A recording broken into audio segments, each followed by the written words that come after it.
name is Rick Roderick. I'm K5UR from Arkansas, and I'm president of the American Radio Relay League. And welcome to the ARRL National Convention. And we're proud that the Dayton Amateur Radio Association is hosting the National Convention this year. I think, Dara and all the volunteers that they have and the supporting clubs that help them with Dayton every year here at Xenia is absolutely outstanding, and we're proud to be part of that team this year.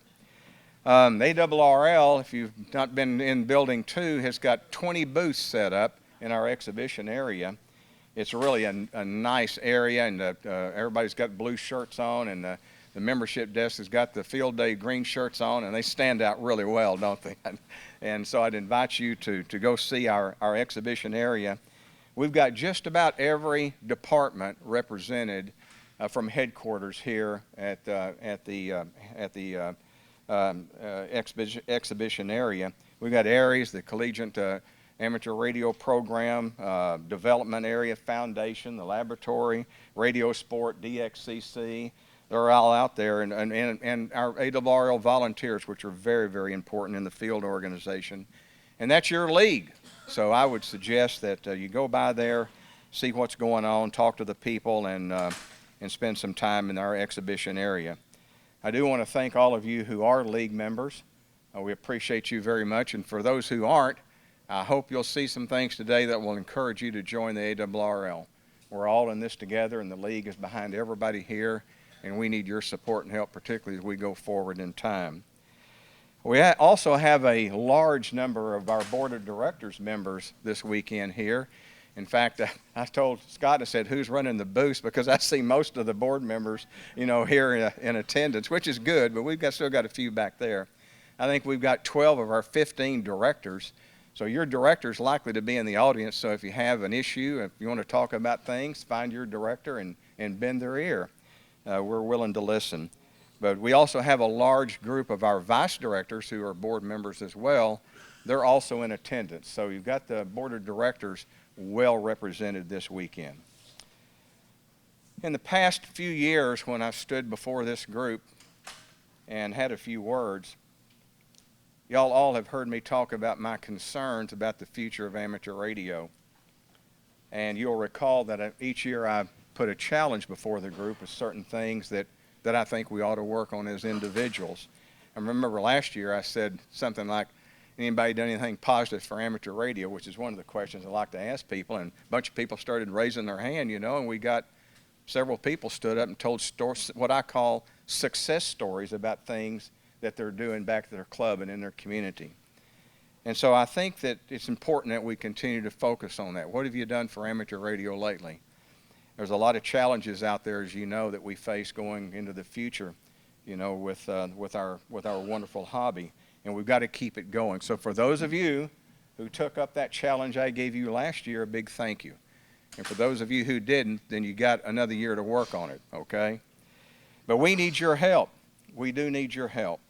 I'm a big proponent of clubs, and I want to say this again the way I do every year.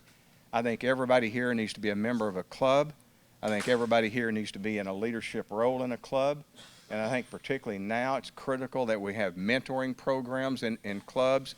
You're pulling people in and keeping a hold of them while they're going through, their licensing process, and make an investment, as I called it with the group the other night, make an investment in that individual so that you are going to be their mentor through their career in amateur radio. Kids in particular, that younger generation, they need to be mentored, and they need to be taught, and you need to take them under your arm and hold them and teach them about amateur radio and the right things to do. And that's a big concern, for us at ARRL. And the league is firing on all cylinders, that I call it, doing things to make sure that we're progressing into the future in a very positive way and trying to attract new people and keep the ones we've got. One of the statistics that I often quote is, more than half of the amateurs today, they're technician class licensees. More than half, okay? Can't hear? Did it? Well, I tell you, as a DXer, I like to be heard, Jim, so that went to the heart, buddy, I tell you. Not telling me I'm weak. Is this better? Okay, good deal. All right, well, I'll pull it up a little bit more. Probably smack myself right here in the mouth, but this thing overhangs. But anyway, what I was saying was that more than half of the licensees today are technicians. And one of the studies we did last year had an alarming statistic that just scared the daylights out of me, and that was 3/4 of the new licensees that are technicians, they're inactive after 1 year. They're gone. They're inactive. Now, why is that? You know, if you got a local club, and I used my old club when I was growing up as a kid as an example, small little club, we only had about 6 or 7 people in that club. But any kid that walked in that door, they grabbed us by the collar and held on to us and made sure that we came back to that club meeting every month, you know. So why is it in your community that 3/4 of the new hams that are technician class licensees, they're gone after 1 year?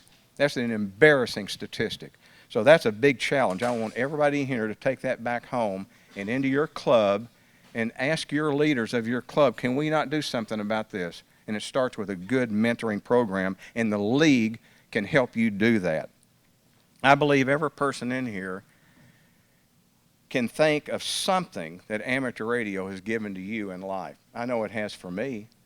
You know, I think everybody in here can stop for a second and think of something that amateur radio did to you that profoundly affected your life in a positive way.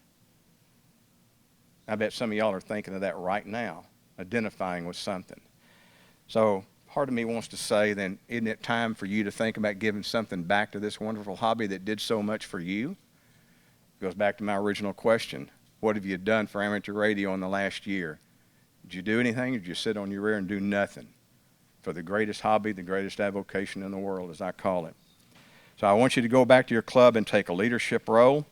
I want you to become a volunteer in some form, whether in the club or not. In fact, go over here and look at our exhibits. You might find something in the ARRL where you can become a volunteer. In our field organization, the section managers in a field organization are extremely important, okay? And we've got thousands of volunteers out there. The ARRL is an army of volunteers. There's 20 different positions out there a section manager can assign for volunteers. One of those might be for you. So go over there to our exhibition area, talk to some section managers that are handling the booths, and see what might be available in your area to help amateur radio that you can take back home. Let's all work in a positive way to make an impact so that we can come in here a year from today and tell some success stories about the good things we've done to help amateur radio. We have a full agenda today, and I would like to thank you for allowing me to at least say a few introductory remarks. I was told not to go too long because I could talk all day long about amateur radio, particularly get to telling stories, you know. But we do have a full agenda and well, with a number of speakers. So with that, I'd like to turn it over to my colleague, Scott Yonally, N8SY. Scott has been a ham for over 45 years, and he's one of those good examples where all of those 45 years, he's done something in a volunteer role. Okay, he's stepped up and done something, and he's been on the board now for a number of years. He came out of our field organization as a section manager, and he took over as director from Dale Williams. Everybody knows Dale, as director of the Great Lakes Division this year. Importantly, Scott has the assignment of chairing one of our new standing committees that's been there for about 3 years now, the Emergency Communications and Field Services Committee, which sometimes I've said to that group, you're the most important committee we've got going right now. But with that comes a real aggressive schedule and a lot of high expectations that he and his committee have got to fulfill. So his willingness to take on that responsibility is something that I personally appreciate. And with that, I'd like for y'all to welcome Scott Yonally, N8SY. Scott?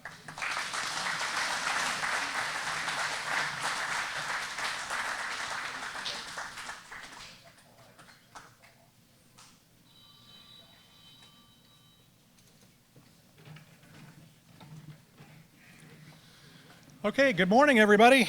How we all are? Well, it sounds like come on. This is the Great Lakes Division, and it's the National Convention. So first off, I want to thank the Dayton Amateur Radio Association for hosting the National Convention this year, and thank you so much, Dara. We really do appreciate all that you do for not only amateur radio, but the Great Lakes Division and the Ohio section as well. And I'd also like to thank all of you as being ARRL members. And as Rick just said, if you aren't an ARRL member, shame on you. You need to be. So please get over to the ARRL booth and sign up. I do want to introduce the Great Lakes Division Cabinet. Our Vice Director is Roy Hooks. Roy, you want to stand up? And we have the 3 section managers, Charlie O'Neill, Larry Camp, and Tom Sly. Now, they're probably at the booth. Oh, Tom, you want to stand up? Okay, now we have a host of other people that are representing ARRL in many different forms and fashions. Whether you're a volunteer or you're an elected or whatever, an appointee or whatever, please stand up so we can all recognize you as the volunteers in this group.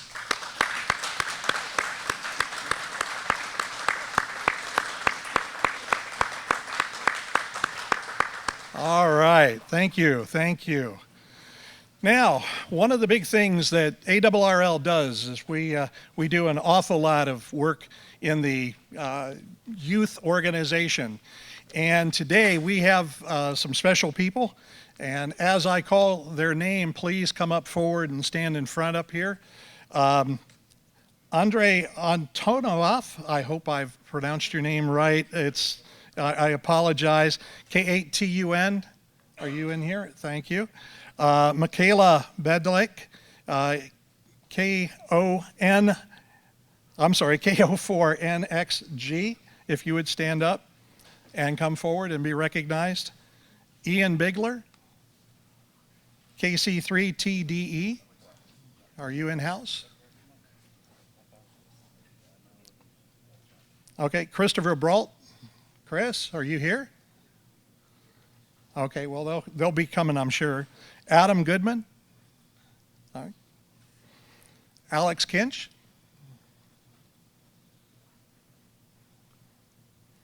And Maria Reichert. All right. Now, I also want to introduce David Norris, who actually heads the foundation, ARRL Foundation.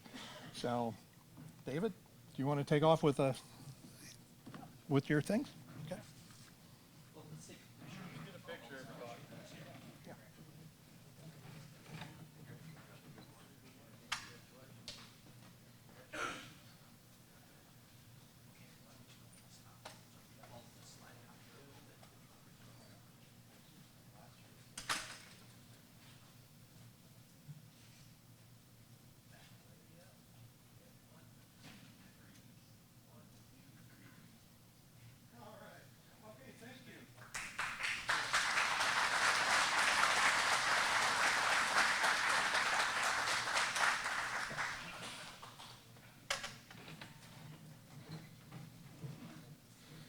Now, as we mentioned, we have a lot of scholarship winners, and for the 2023 Great Lakes Division, these are our scholarship winners from the Great Lakes Division for last year, so please recognize them as well.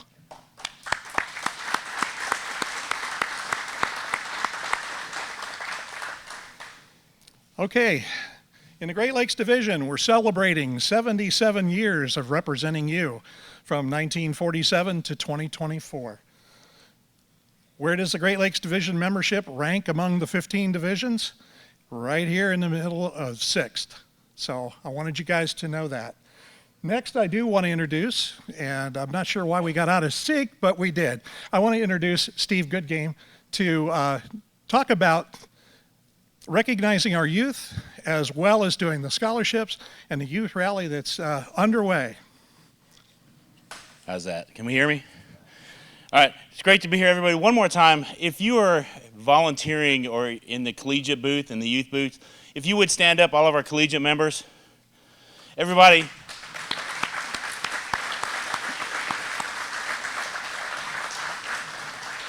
Thank you, guys. The booth would not run like it's running without you guys. We have had a huge youth presence in the booth. If you've not noticed, it's been covered up with kids building motors and kids getting on the air and doing different projects. And there's a few more of them I think that are still over here that are volunteering to kind of help man things. Thank you. I think we don't say those words often enough, so thank you. As you said, I'm Steve Goodgame. I'm the education manager at ARRL. Just kind of a little update as to what we have going. Obviously, you've seen a bunch of kids around. If you see a bunch of kids wearing these youth rally shirts, gentlemen, if y'all stand up and let them show off a little bit. You're going to see a bunch of kids between 1 o'clock and 3 o'clock running around with things like, arrow antennas, pointing at the sky at one point, 2 points, pointing at the ground, doing a fox hunt. Please give them a wide berth. I cannot guarantee your safety at the ends of arrow antennas. But they're going to be doing things like working a parachute mobile station, who's going to jump out of an airplane and hopefully talk to everybody before he lands. We're going to do a fox hunt with them where they've got to find 2 foxes, and then we're going to get a really quick little introduction to some satellite work for the kids. So as you see them, kind of clear the way. If they look confused, please be the good Elmers that we are and help. We're going to do the satellite stuff out here in the parachute mobile stuff. I may or may not need some control operators. So if you have nothing going between 1 and 3 and you see a big conglomeration of these shirts, please hang out. I may pull you in, and some of these kids are licensed, some are not. So we're all about volunteers. And speaking of volunteers, everything I do with Teachers Institute, I rely on the field organization. When teachers come through our Teachers Institute, I connect them to their director, their vice director, and their section manager to try to get the word out to the clubs. As Rick said, clubs are an extremely important part of the organization. And I rely on those clubs to make those connections to schools, because a lot of these teachers, when they get to me, are not licensed teachers. They're almost all licensed when they leave. But as we know, if we don't engage them quickly, a lot of times we lose them. And that works with teachers too. So if you get a call from somebody in that field organization saying, hey, can you reach out to this club? They may need help programming radios or whatever it is. Please step up and help us with that. I appreciate that. A lot of things are growing in the education department. We have gone in the last couple of years from hosting 2.5-ish Teachers Institutes to this year we're running 7.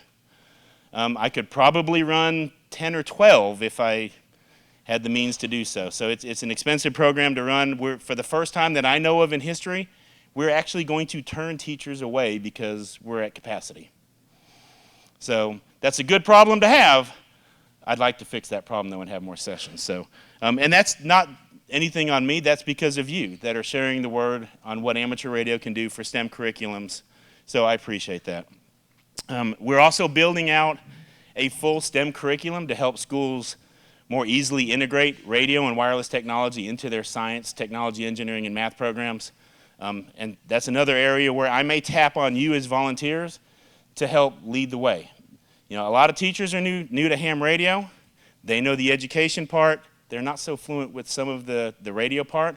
That's where the two groups can come together and merge those areas. So we've also, I don't think Gordon's in here. No, not that Gordon. That's a different Gordon. But hey, Gordon, good to see you too. Gordon, that's Gordon Scannell, who, by the way, is a great help with a lot of the ARRL contacts that we do with our loaner station that we send out. So thank you for that. Gordon West is our ARRL national instructor. So we are designing or redesigning a lot of the instructor program and the resources for that. So keep an eye on that. If you want to talk to Gordo about that, he'll be in the booth starting about 4 minutes ago. And he should be there for the rest of the day today. Again, circling back to the Teachers Institute, I can stand here all day and tell you how great it is. Most of you have probably heard me say it 4, 5, 6, 25 times. Instead, I brought a teacher who's doing this. There's a gentleman in the booth who has a great haircut that looks remarkably like mine.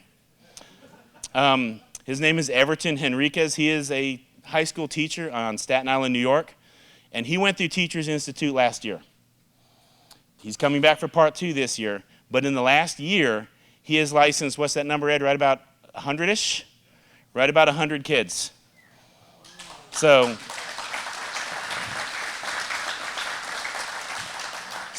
he is at that point where he is starting to rely on the field organization. He leans pretty heavily on Ed. Ed, thank you for stepping up for that. He he's growing a program. Ooh, here, I'm going to try not to do it. Try not to do it.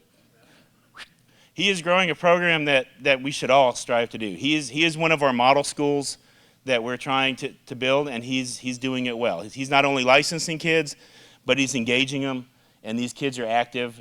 I've got some pictures of them doing cool stuff, like if you've ever tried to have a fox hunt in the middle of New York City, they do it, and they still find the fox. So, but that's about all I've got. A lot of things changing, updating in the education world.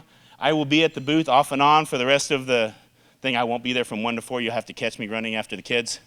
But I appreciate the time. And Scott, whoever's next. There you are. Thank you, guys. Thank you for your support.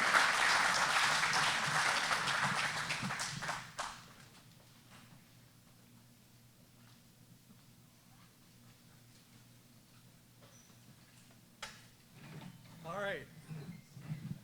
Thank you, Steve. I appreciate that. Oh, I guess I get the mic way up here. All right. As I said, there's our scholarship winners for the 2023, and the Great Lakes Division is celebrating 77 years of wonderful, just representing you in every which way we can. And again, amongst the rankings for the 15 divisions, the Great Lakes Division ranks 6th, so we are kind of a leader in having ARRL members, and we're very proud of that fact. Now, I'm going to kind of quiz you guys a little bit. The 5 biggest ham-populated states in the country, and here they come: California, Texas, Florida, Washington, and Ohio. And one really interesting statistic that you can get from all of that is these 5 states make up 34% of all the amateurs in the United States. Isn't that something? And Ohio is among them. So the Great Lakes Division is well represented. And here in the Great Lakes Division are 3 sections. They rank pretty high. Ohio is the largest section in the country, and it's actually larger than 2 full divisions.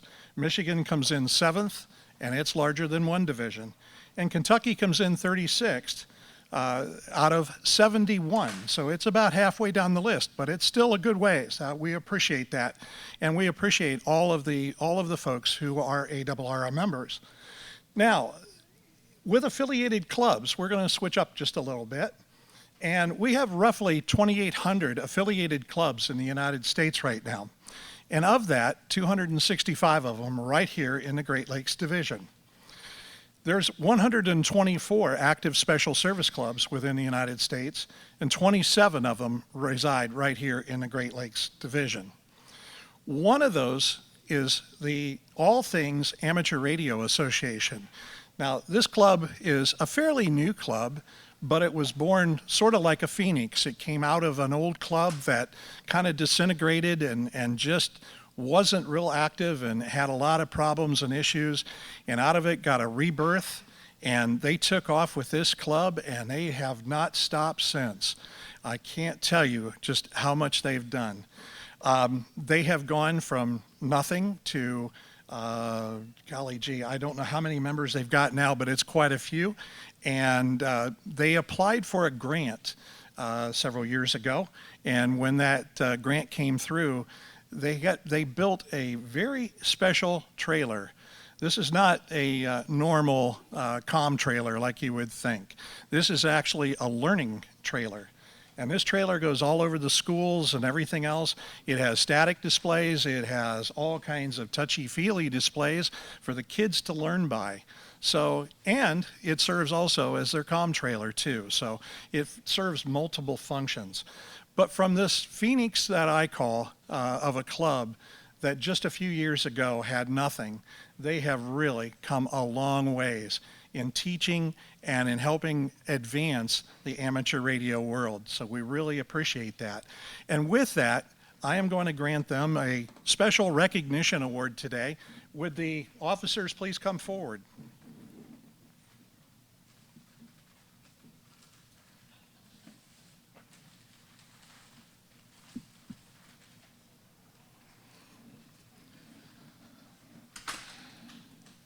Okay, I guess you're the one drafted, right? Okay. Come on up to the stage.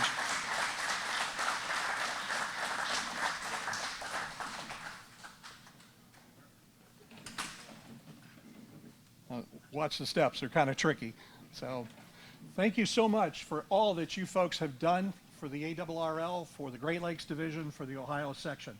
And with this is the Special Recognition Award to the All Things Amateur Radio Association for all of the creation of the mobile and learning and amateur radio communications vehicle that is educating students and serving the community with exceptional impact. Thank you, gentlemen. Yep, thank you. Thank you, Scott.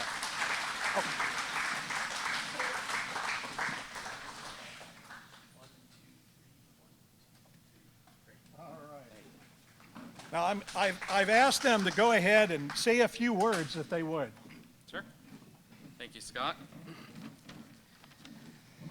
They really know how to roll out the red carpet. I was told you get an award every time you come here for the first time, so I appreciate that. I'll be back next year. The name is Jared, call sign KE8NBL. Thank you. Currently serving as president of ARRL and also served as the project manager on the project that Scott introduced. ARRL was founded in June of 21. Recently, our membership was over 60. Our vision is to impact the hobby through awareness and innovation on a national level. Our mission, as our name implies, is for our members to enjoy everything the hobby has to offer. Only hobbies that are fun will draw people in, and we like to think that we put the fun in atara-w8atr.fun. When we learned about the ARRL Foundation grant, our club formed a committee and asked ourselves, how can we creatively leverage this opportunity to impact the hobby? Our first idea was an emergency communications trailer, but we challenged ourselves to think a little bigger. We asked ourselves, what are our strengths and how can we leverage them to better serve the communities in which we live while championing the hobby? We were already active in the hobby, so we sought a force multiplier.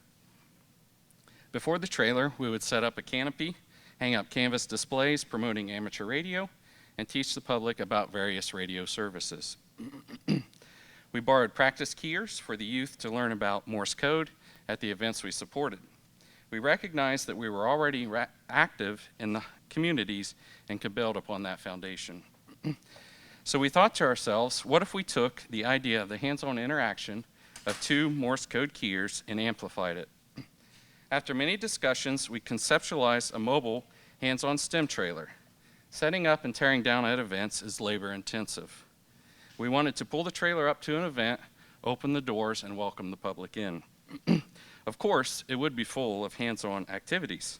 We could share the science and magic of amateur radio with the schools, camps, parks, and churches that we already supported. We are in our 2nd year of this project execution. Just this past month, we partnered with the after-school programs of Lancaster, Ohio. They held a family STEM night event at each of their 5 locations. Students created many STEM projects along with the hands-on activities provided by the STEM trailer. Later in the evening, the students brought their parents to the trailer and shared with them what they had learned those days. Watching the excitement of the students as they taught their parents what they had learned was amazing. On May 4th, Star Wars Day of course, we took the STEM trailer's fox hunt equipment, that's one of the exhibits, to the local park where again we partnered with the after schools program. We hid the transmitter behind one of the 3 planets that we had set up on the edge of the field, and the students were to find the secret rebel base that the transmitter was hidden behind. The families were curious about the equipment and really enjoyed the activity. We've set up the STEM trailer at many events, including the Ohio State University West Fest, various Lancaster City Park events, the Fairfield County Fair, ARRL's ARRL Summer Field Day, holiday parades, and many more. Every time we set up, we watch the youth get excited about learning something new or get on the radio for the first time. The STEM trailer is an ongoing project for our club. We're always looking for ways to make it better and improve the experience of our visitors. We'd love to see other clubs build their own STEM trailers to reach out to their communities and share the magic of amateur radio with others. Little would make us happier than supporting another club in their efforts. The youth of amateur radio, we agree, the youth is the future of amateur radio if there is to be one. This project is about ensuring there is. When we share the fun, when we share the science and fun, we see the sparkle in their eyes. Recently, we had a 9-year-old take their technician test, and I don't know who was more excited, the 9-year-old or our team of VEs. The experience of telling communities about amateur radio and being part of the STEM trailer hands-on experience is some of the most fun an operator can have. It is an honor and a privilege to be part of this mobile experience. That's your cue.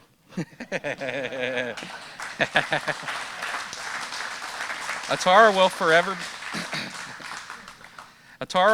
forever be grateful for the opportunities the ARRL Foundation has provided to share the hobby of amateur radio with the youth in our communities. We believed we had a winning vision when we submitted our proposal.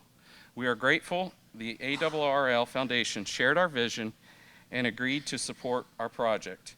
To show our appreciation, we have poured our heart and souls into creating and utilizing the STEM trailer. We can proudly report that the project is on time. We attended the first scheduled events with the trailer. Due to amazing support of our volunteers and our vendors, we are also within budget. Finally, we are delivering the product and the experience that we promised. So on behalf of myself, the amazing team of volunteers who came together, and the entire All Things Amateur Radio Association membership who continue to support this effort, please accept our sincerest gratitude. Thank you.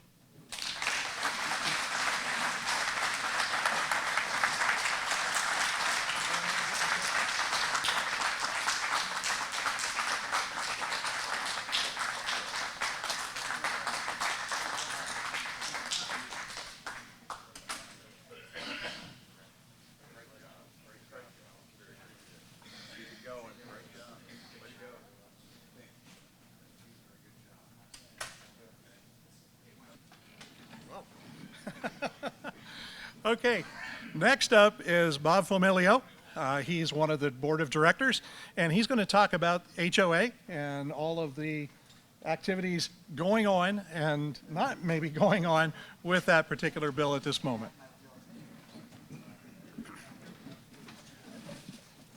Good morning. Can you hear me in the back? Okay, my standard procedure is when I fade, raise your hand so I can turn up the gain. That's my only request. How many people here live in an HOA? Yeah, it's a lot. And that's why we're doing what we're doing. My goal here today is not to make you an expert on this bill, but to tell you what we are doing for you, those of you that live in an HOA. As introduced, my name is Bob Famiglio. My call sign is K3 Romeo Foxtrot. I am proud to be your director for Atlantic Division. By the way, we have any Atlantic Division members here? Oh, great. Welcome. Yeah, thank you. And all the other members from all over the country. Let's see here. Technology. Let's make this work for us. Many of you, particularly those living in an HOA, have been thirsting for some relief. We get pushback sometimes from people saying that if you need to run amateur radio, you should not be in an HOA. Well, okay, but many of us can't help that. We either got licensed after you're in an HOA. I get these questions, by the way. That's why I'm making these comments. Or you can't really realistically go somewhere where you can put up that 100-foot tower that we all thirst to have. So your ARRL is, again, attempting to get legislation to give you some relief. I'm going to talk about where we are, and maybe if we have time, we can take questions. Were anybody here in the Law and Amateur Radio Forum yesterday? Yeah, see, and I invited you all to come here because we just didn't have time. My topic was something different. I am not on your committee for this particular legislation, but I can tell you that I've been involved. I've been privileged to be involved with Fred Hopengarden and some of the other members. Our chairman is John Stratton. He's your director from West Gulf. And the only other lawyer director on the board. I confess I'm a lawyer too, and don't throw any tomatoes. But we're lawyers that are working for you. Now, We get these questions a lot. What is this going to do for us? Are we going to be able to put up a tower? Of course, you know, some of that is unrealistic if you live in an HOA that's a townhouse or a condo or something. But what we're attempting to do, in which we have some traction now with these new bills, is to have some bright line, what I would call safe harbor provisions. So those of you that live in a homeowners association or live in a neighborhood that isn't an HOA, but that has what we call covenants and restrictions and things of that sort. Every state calls them something different, but that is to say things that run with your deed that many of you may not actually realize you have. I've been a volunteer counsel, along with some of the other folks in here. We have several that I met with here at the show that have run into this a lot, where people get a building permit, put up a tower, and somebody in the neighborhood says, take it down. We have covenants running with your deed. It's not an HOA. There are no fees or dues or things of that sort. Well, this bill, the bills I'm going to show you in a minute, these two bills will allow you to overcome some of those restrictions that are probably unreasonable. Now, I'm not going to go through and go through the bill. It's it's about 12 pages, and it's got a lot of provisions. I invite you, if you're curious, and I hope that you are, is write one or other of those bill numbers. We have House of... This is off. I beg your pardon. That's my vice director, Marty Pittner. Wait till I talk with him. I thought I had this on mute. And I'm pretty good at this stuff. I'm a graduate double E. I know how to push buttons. So I don't know if that came through the mic. If you take down either of these numbers, you can go find these bills easily. If you go to www.congress.gov, and believe it or not, the government here has a pretty good website. You can find either of these bills. Just type in the number. Now, the House of Representatives bill and the Senate bill are identical. That's why there's two of them. We are proud to say that we've gotten some traction. We have a senator that is sponsoring this on the Senate side. They've adopted the same bill. They may end up changing negotiation and things of that sort.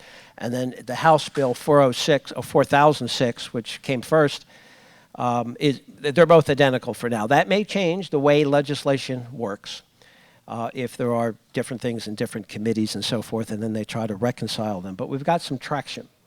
Now, what is this? What does this do? Well, it extends allow me to say the philosophy behind drafting this bill, and it took us, the committee, perhaps 3 or 4 years to get this right, is to make sure that we look at the advantages that we had already under existing federal law so that we can have reasonable arguments against those that probably will oppose us for whatever reason, people that represent HOAs and don't want you to use your radio in an HOA. So what does this mean? What's permitted under current law? You might be surprised that if you are in an HOA that prohibits antennas, you can still put up a satellite dish. Are people aware of that? Do you know what I mean by when I say OTAR? We have some people that do, and I'm glad. Most hams do not. Over-the-air radio reception, whatever the acronym, over-the-air radio device. I'm sorry, what is it? Over-the-air reception device. Fred Hopengarden keeps me honest here. He's the expert on this. The gentleman that wrote the antenna book, which I highly recommend, by the way. A cheap plug, but it's a really good book. I use it. Under current law, you're allowed to put up a certain size antenna to get a UHF VHF TV station, and you can do that without prior permission. Am I right on that, Fred? I believe I am. Mm-hmm. He keeps me honest. You can also put up a 1-meter dish, and it could be for internet, over-the-air internet, or other types of streaming video. You're allowed to do that now. So why shouldn't you, as radio amateurs, be allowed to at least do that for radio? And we haven't gotten anything else yet, but this should be a minimum. This should be a safe harbor, and that's what we're doing for you. We think it's a reasonable argument, and that's why we believe we're going to succeed. Now, you see in this picture, this is kind of small. You may not be able to see it, but that is like a Roan 25 tower. It's one of your clients, Fred, right? W4VKU. There's an actual case. This isn't just some clip art. And we've got a tower in an HOA that wouldn't otherwise have allowed this with a VHF, UHF antenna that just happens to be resonant at other frequencies. That's okay. But you see, I think it's fair for us to argue that we should get this too, right? Of course it is, and that's what we're doing. So that's a place to start, and that would be what we'll call a safe harbor.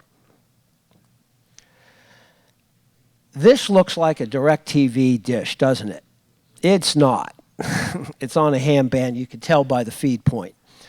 That's a 1 meter dish, but it also has, is it more than one band, Fred? Because I think you were involved in this case, or maybe it's one of the other council, but it's somebody else. But that's actually legal as well now.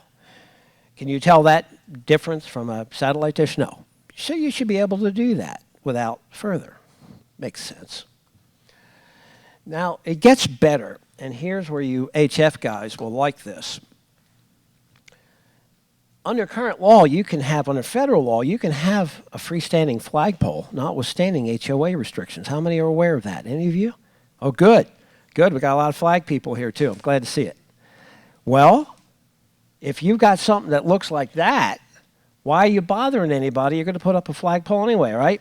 Well, our new law, I won't go through the language, but it's real good, will allow this. You can put up a, well, let's take a magic number, 43 feet. Does that, we got a lot of guys here who use verticals. That's right. That's the magic number for a multi-band vertical. Oh, you can put radials too, but you have to have them underground, a little bit, and that's fair. You got to have them under the grass. You want to do that anyway. Our new proposal says this is a safe harbor. You don't have to go out and moan and groan that I do as a lawyer, that Fred does all the time. That's his day job 100% of the time, practically, antennas or similar things. We're going to be able to do this because it makes sense. You could do it anyway. Who are we hurting? Okay. Let's see. Oh, what do we add? Well, we're not going to be happy right there. We also have language, and you'll see that in the bill. I invite you to go look at it. It's quite readable on congress.gov. Minimally visible wire antennas. You can do a lot with a 50 or 100-foot end-fed wire going out to the back tree. How many people here use wire antennas? Everybody. Well, of course, 40 and 80 you're going to put up a dipole or off-center fed that I use on 40 and 75 up in a 100-foot oak tree. But you're going to be able to do that. Now, you probably can't see that picture from back there, but actually, you can't see the wire, and that's kind of the point.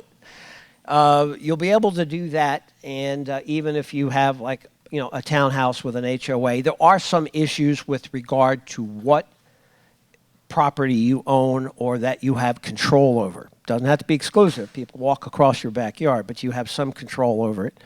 You can run a wire. Now, you're not going to be able to put up a tower under many circumstances. Although if you have an HOA with single-family homes and you got an acre or two, there might be some promise there as well. Something that's reasonable. You're not going to put up a 100-foot tower with monobanders and rotating pole, perhaps, but you'll have some relief. So anyway, that is my short presentation. My longer presentation was yesterday on other topics, and we got into this, the law on amateur radio. I've been proud to be a volunteer counsel since the beginning of the program, like Fred Hopengarden, K1VR down here. And we have any other volunteer counsel in here? Would you raise your hand? We've got some. Thank you for your service.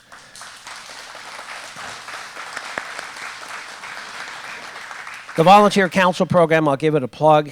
It started in 1985, and my first case was in 1983, before there was a PRB1. I lost that case for Frankfurt Radio Club member. Long story and sad case, but anyway, we are here to help you navigate some of the restrictions that you have with respect to antennas. I'm proud to say I'm chairman this year of the Legal Defense Committee, and I commit to all of you that we're going to work to strengthen that volunteer council corps. Our objective is to provide you with some consultation, free consultation to find out where you start and to do the right thing before you start filing applications, start filing building permits and so forth, and build a record that is going to make my job and Fred's job and on the rest of the volunteer council job very difficult when we go to untangle all that in an appeal. Did we want to take questions at the end, or we don't have time? I don't think we have time, but I will commit to this. If you have questions or concerns, see me out here. We got something going on in here, but I will be outside here, and I'll talk to you as long as you'll let me. Thank you very much.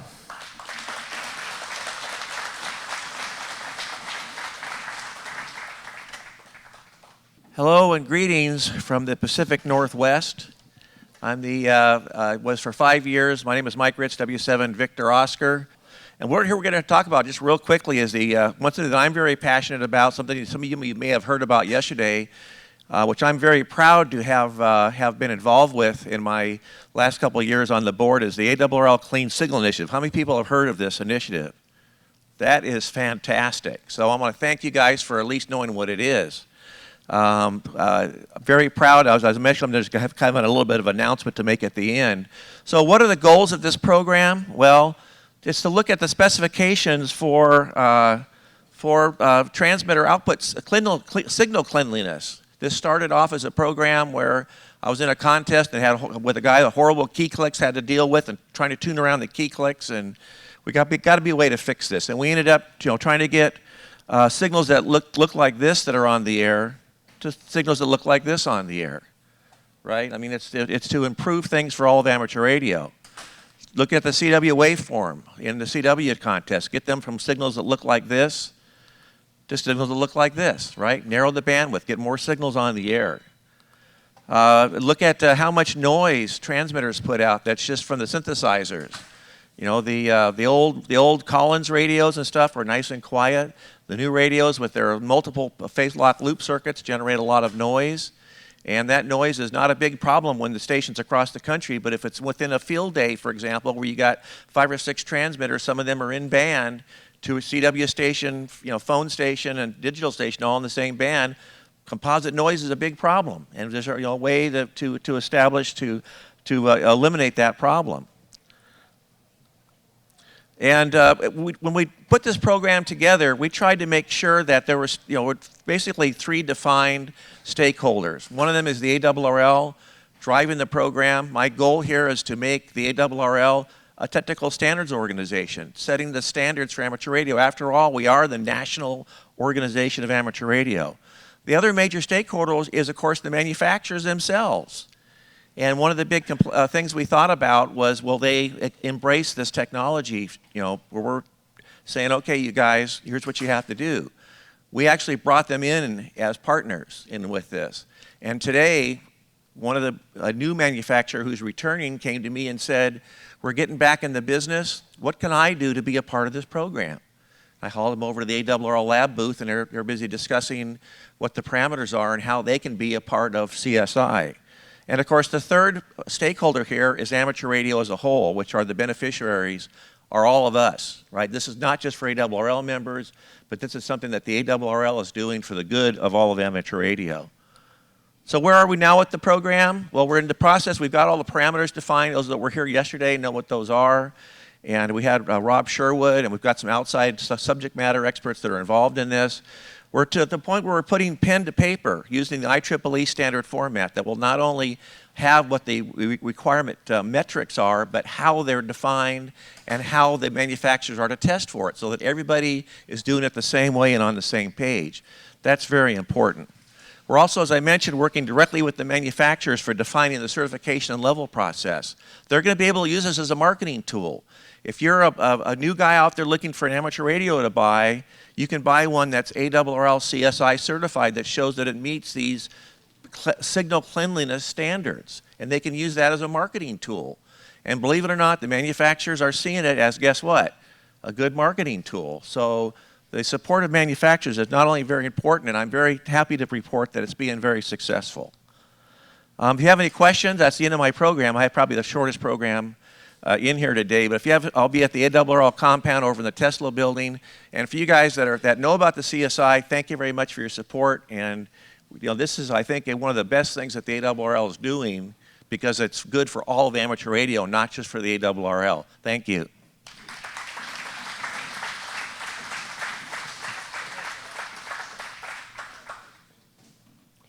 Okay, next I'd like to introduce Kristen McIntyre.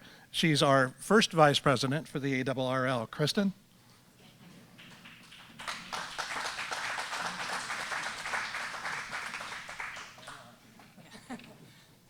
Yeah, these stairs are a little shaky.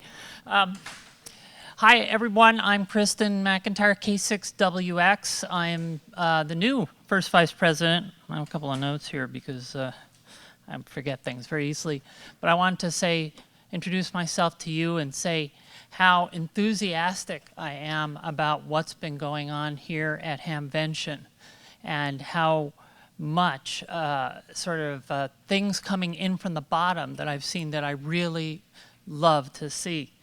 And, I share Rick's concern about the future of ham radio. And I don't want to go negative here, but we are a group of people that are passionate about this avocation.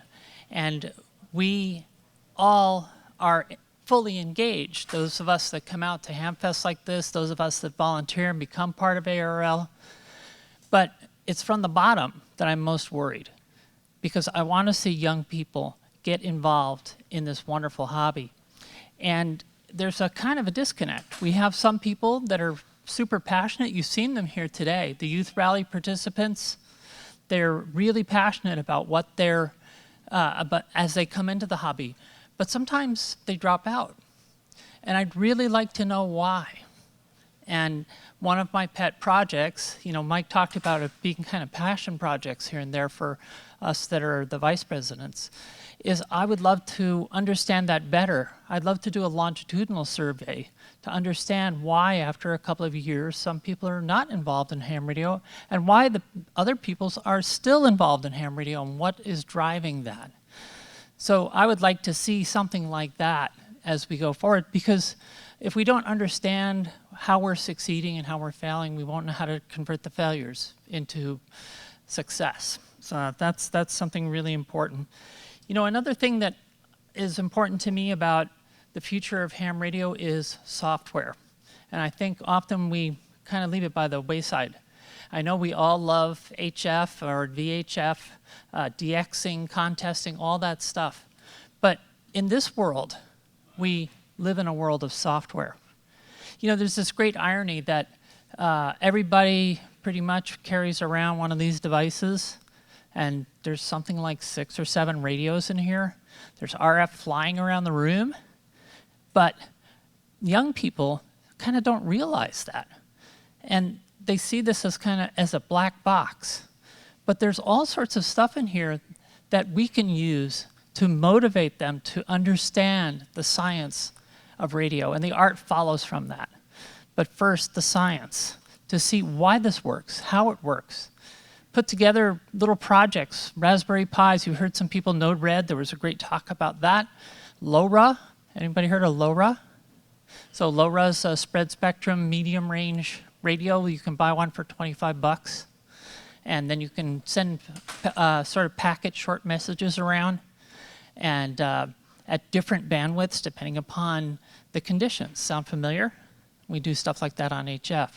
So I would love to see people help encourage young students to play around with these technologies, even if they aren't exactly ham radio yet. Get them in the door. Get them interested in this stuff. It's really important. And networking things, I work on networking stuff. It happens to be what I do at work, in my day job. And networking is just like ham radio. You have a bunch of things communicating in an ad hoc fashion often, and when people are very familiar with Wi-Fi and all of that stuff, there's a connection there that needs to be made, I believe, to get young people who love computers really involved in what we do. And we kind of have to make some changes. All of you in here, we love DXing. I do. I love contesting, all of that stuff. But we have to shift a little bit to see through the eyes of these young people and the technology that they deal with every day, so that we can make ourselves relevant to them. So I think this is an opportunity to talk to some young people here. I hope you'll take that opportunity to see what motivates them. And as Rick challenged you to come back next year and talk about what you did for amateur radio, I'd like to challenge you to come back next year and tell us what you did to get a young person motivated to be passionate about radio. So with that, thank you very much.